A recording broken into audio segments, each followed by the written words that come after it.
ოდესმე დაფიქრებულ ხართ, როგორ ხდება, რომ იდეა ერად იქცევა. დღეს სწორედ ამერიკის შეერთებული შტატების შექმნის ამბავს ჩაუღრმავდებით. დამიჯერეთ, ეს არ არის უბრალოდ ისტორიის გაკვეთილი მშრალი თარიღებით.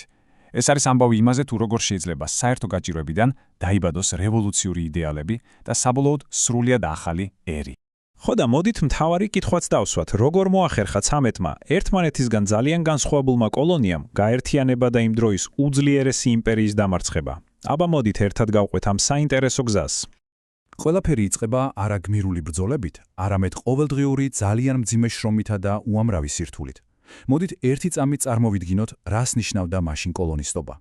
აბა წარმოიდგინეთ, თქვენ სახლიდან აბასობით კილომეტრით შორს ხართ, სრულიად უცხო, ხშირად მტრულ გარემოში და ფაქტობრივად ყოველდღე გადარჩენისთვის იბრძვით. სწორედ ამ საერთო გამოცდილებამ, საერთოდ კივილმა და რა თქმა უნდა საერთო იმედმა ნელ-ნელა დააახლოვა ეს ადამიანები და მათ დაისვეს კითხვა, რომელმაც საბოლოოდ ისტორია შეცვალა. როგორ გავერთიანდეთ, რომ უბრალოდ გადავრჩეთ და მერე უკვე გავძლიერდეთ. და აი სწორედ ამ მძიმე პირობებში იბადება რაღაც წარმოუდგენელი იდეები, რომლებმაც გადაჭარბების გარეშე მთელი მსოფლიო შეცვალა. უბრალოდ დააკვირდით ამ ფრაზას. ის ფაქტობრივად ყველაფერს ამბობს. წარმოიდგინეთ, თქვენი ხდით გადასახადებს მუშაობთ, მაგრამ არავინ, აბსოლუტურად არავინ გეკითხებათ აზრს, თუ როგორ უნდა დაიხარჯოს თქვენივე ფული. სწორედ ამ უსამართლობის განცდა მოიცვა მთელი კოლონიები. აზრმა, რომ საკუთარი მთავრობა მათ უბრალოდ ძარცვავდა. და აი ამ დროს სცენაზე გამოდის თომას პეინი. ეს იყო ადამიანი, რომელმაც სიტყვებს ფაქტობრივად ცეცხლი წაუკიდა. მან ძალიან მარტივი, ყველასთვის გასაგებიანი თქვა ის, რასაც ყველა გრძნობდა, მაგრამ ხმამაღლა ვერ ამბობდა. მისი იდეა, რომ მათ შეეძლოთ სამყაროს თავიდან დაწყება, იმედის ნაპერწკალი კი არა, ნამდვილი კოცონი გახდა მილიონობით ადამიანისთვის. მაშ რა სიტყვდნენ კონკრეტულად ეს ადამიანები? არა, საქმე მხოლოდ ნაკლებ გადასახადებში არ იყო. მათ ბევრად მეტი ფუნდამენტური ცვლილებები სურდათ. უნდოდათ, რომ თავად გადაეწყვიტათ საკუთარი ბედი, თავისუფლად გამოეთქვათ აზრი, დაეცვათ თავიანთი ეკონომიკური ინტერესები და, რაც ყველაზე რევოლუციონური იყო, შეექმნათ მთავრობა, რომელიც ხალხს ემსახურებოდა და არა პირიქით. კარგი, იდეები მშვენიერია, მაგრამ დადგა დრო, როცა სიტყვები საქმედ უნდა ქცეულიყო. თუმცა ეს ბრძოლა აიყო მხოლოდ გარემტრის წინამდეგ. როგორც ხშირად ხდება, ყველაზე მტკივნეული ბრძოლა სწორედ კოლონიების შიგნით გაიმართა. ეს არ იყო იცით უბრალოდ პოლიტიკური არჩევანი. ეს იყო არჩევანი, რომელმაც ოჯახების შუაზე გახლიჩა.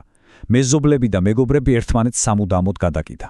აბა წარმოიდგინეთ, თქვენი ძმა, მამა ან საუკეთესო მეგობრარი თქვენს წინააღმდეგ იბრძვის. ეს იყო ამ ომის სასტიკი რეალობა. მოკლედ, საზოგადოება ორად გაიყო. ერთ მხარეს იდგნენ პატრიოტები, რომლებიც მზად იყვნენ სიცოცხლეც კი გაერისქათ დამოუკიდებლობისთვის. მეორე მხარეს კი იყვნენ ლოიალისტები, რომლებსაც ქაოსი ეშინოდათ და სჯეროდათ, რომ ბრიტანეთის მმართველობა სტაბილურობის გარანტია იყო. მათთვის მეფისადმი ერთგულება ბევრად უფრო მნიშვნელოვანი აღმოჩნდა, ვიდრე რევოლუციის ბუნდოვანი და გაურკვეველი მომავალი. ბრძოლის ველზე გამარჯვება თანდათან რეალური ხდებოდა, მაგრამ ეს, როგორც აღმოჩნდა, მხოლოდ ნახევარი საქმე იყო. ამერიკელებს ახლა ყველაზე რთული ბრძოლა ელოდათ დიპლომატიურ ფრონტზე. დადგა მომენტი, როდესაც თოფებმა და ხმლებმა ადგილი კალამსა და მელანს დაუთმო. იმისთვის, რომ ეს ახალი ერი რეალობად ქცეულიყო, მას სჭირდებოდა რაღაც, რაც ფულზე და იარაღზე ბევრად მნიშვნელოვანი იყო, საერთაშორისო აღიარება. აი აქ ორი თარიღია, რომელიც უბრალოდ უნდა ვიცოდეთ. 1777 წელი საფრანგეთი ამერიკის ოფიციალური მოკავშირე ხდება. ეს იყო აბსოლუტურად გარდამტეხი მომენტი, რომელმაც ომის ბედი ფაქტობრივად შემოატრიალა. და მეორე, რა თქმა უნდა, 1783 წელი ვერსალის ხელშეკრულება. ეს არ იყო უბრალოდ ზავი, ეს იყო დოკუმენტი, რომლითაც მსოფლიოს უდიდესი იმპერია, დიდი ბრიტანეთი, აღიარებდა თავის დამარცხებას და ახალი დამოუკიდებელი სახელმწიფოს დაბადებას. ცედა 93 წელი, დაიმახსოვრეთ ეს თარიღი. ეს არის წელი, როდესაც მსოფლიო რუკაზე ახალი ვარსკვლავი აინთო, ამერიკის შეერთებული შტატები. და ასე, ომი დასრულდა, ერი დაიბადა, მაგრამ ეს მხოლოდ პირველი, თუმცა ძალიან მნიშვნელოვანი თავი იყო ამერიკის ისტორიაში. მთავარი კითხვა კი, რომელიც დღესაც კი აქტუალურია, ჰაერში დარჩა. შეძლებს კი ეს ახალი ერი იცხოვროს იმ მაღალი იდეალებით, რომლებისთვისაც ამდენი სისხლი დაიღვარა? ამ კითხვაზე პასუხს ალბათ დღემდე ვეძებთ.